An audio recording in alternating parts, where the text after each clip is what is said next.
Lundi, nous avons enfin appris le lauréat du Ballon d'Or 2025. Après des mois de spéculation et toutes sortes de discussions, le prestigieux trophée s'est joué dans un duel entre Lamine Yamal et Ousmane Dembélé. Mais finalement, le Français a devancé l'Espagnol pour le Grand Prix. Soirée très émouvante pour Dembélé, qui remporte le trophée dès sa première nomination après de nombreuses blessures dans sa carrière. La vérité, c'est que ces deux joueurs sont d'excellents footballeurs qui ont réalisé de très belles saisons et ils méritaient tous les deux ce trophée. Mais il y a quelques raisons pour lesquelles l'adolescent n'a pas reçu le trophée cette fois-ci, et c'est justement ce dont nous allons parler. Voici 5 raisons pour lesquelles Lamine Yamal n'a pas remporté le Ballon d'Or. La principale raison était les trophées. Oui, Barcelone a gagné 3 trophées en 1984-1985, mais son concurrent en a remporté davantage, dont le plus prestigieux du football de club. Dembélé a littéralement réalisé le triplé européen après avoir aidé le Paris Saint-Germain à remporter la Ligue des Champions de l'UEFA pour la première fois de leur histoire, donc malgré le fait que Lamine ait atteint les demi-finales de la Ligue des Champions et ait réalisé de grandes performances dans cette compétition, il aurait été très difficile, voire impossible, de battre un joueur qui a lui aussi réalisé de grandes performances, marqué des buts importants et est allé encore plus loin en remportant le grand trophée, surtout qu'il n'y avait pas de grand tournoi international cet été-là. La troisième raison est bien plus folle que la deuxième. Mais avant d'en arriver là, si tu n'es pas déjà abonné à la chaîne, fais-le tout de suite pour ne jamais manquer notre contenu incroyable. Maintenant, voici la deuxième raison pour laquelle Lamine a raté la grande récompense. Il manquait simplement de distinctions individuelles. Bien qu'il ait évidemment été incroyable dans toutes les compétitions auxquelles il a participé, Lamine Yamal ne s'est tout simplement pas démarqué comme le meilleur dans aucune d'entre elles. Il n'a été ni le meilleur joueur ni le meilleur buteur en Ligue des Champions ou en Liga. En fait, il n'était même pas le meilleur joueur ni le meilleur buteur de sa propre équipe, alors comment aurait-il pu être nommé tout simplement le meilleur joueur du monde? Dembélé a été élu meilleur joueur de la Ligue des Champions et de la Ligue 1 et meilleur buteur du championnat de France, surpassant ainsi son ex-coéquipier du Football Club Barcelone. On pourrait même dire que Raphinha aurait un meilleur candidat au prix au Barça, mais nous en reparlerons plus tard. Examinons l'un des critères qui a sans doute joué contre Lamine Yamal. L'un des critères est la classe et le fair play sur et hors du terrain, et il est clair que Dembélé surpasse Lamine Yamal dans ce domaine. Ne vous méprenez pas, nous ne pensons pas que Lamine soit arrogant, prétentieux ou autre, contrairement à ses détracteurs. C'est juste un gamin très confiant et franc, et il n'y a rien de mal à ça. Mais nous pensons qu'il y a une campagne contre lui sur internet pour essayer de salir son image et de le faire paraître pire qu'il ne l'était réellement, et cela a peut-être joué contre lui. Vous voyez, les journalistes qui votent pour ces récompenses sont des êtres humains qui utilisent les réseaux sociaux et qui sont influencés par beaucoup de choses qui s'y passent. Donc, avec le récit qui est fortement poussé selon lequel Lamine Yamal est trop flamboyant, arrogant et qu'il est un connard. Il n'est pas surprenant que cela ait influencé certains votants. Et cela ne veut pas dire que Lamine ne touchera jamais le trophée, mais étant donné que c'était très serré cette année et qu'il était l'outsider n'ayant pas gagné la Ligue des Champions, cela a très probablement joué contre lui et réduit encore plus ses chances.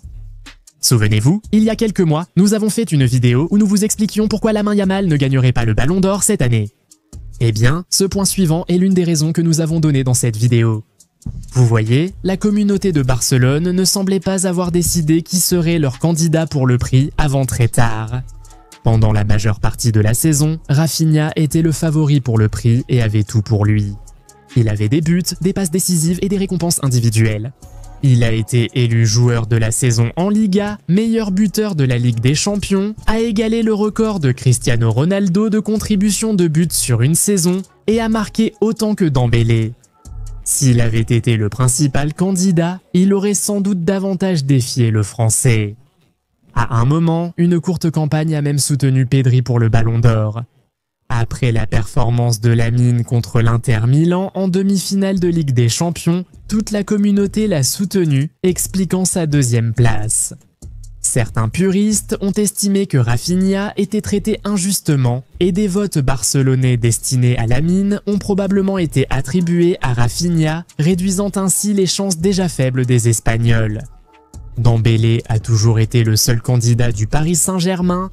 Si vous aviez demandé aux joueurs et au staff du Paris Saint-Germain qui auraient dû remporter le Ballon d'Or à n'importe quel moment de la saison, ils auraient tous répondu unanimement Dembélé. Si vous aviez demandé aux joueurs et au staff de Barcelone, ils auraient cité d'autres noms ou donné une réponse diplomatique.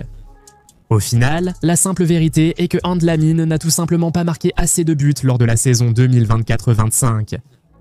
Chacun sait que le Ballon d'Or porte surtout sur les buts. Et s'il s'agit de deux attaquants, alors les buts seront toujours un facteur déterminant.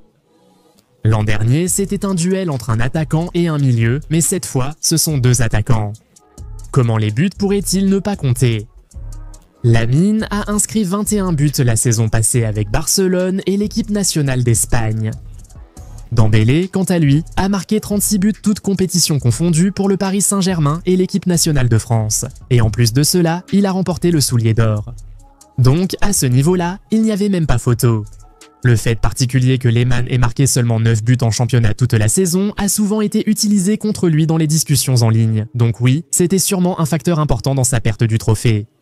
Il semble que l'intéressé ait compris que ce point faible a pesé sur le prix cette année, d'où ses efforts pour améliorer son nombre de buts cette saison.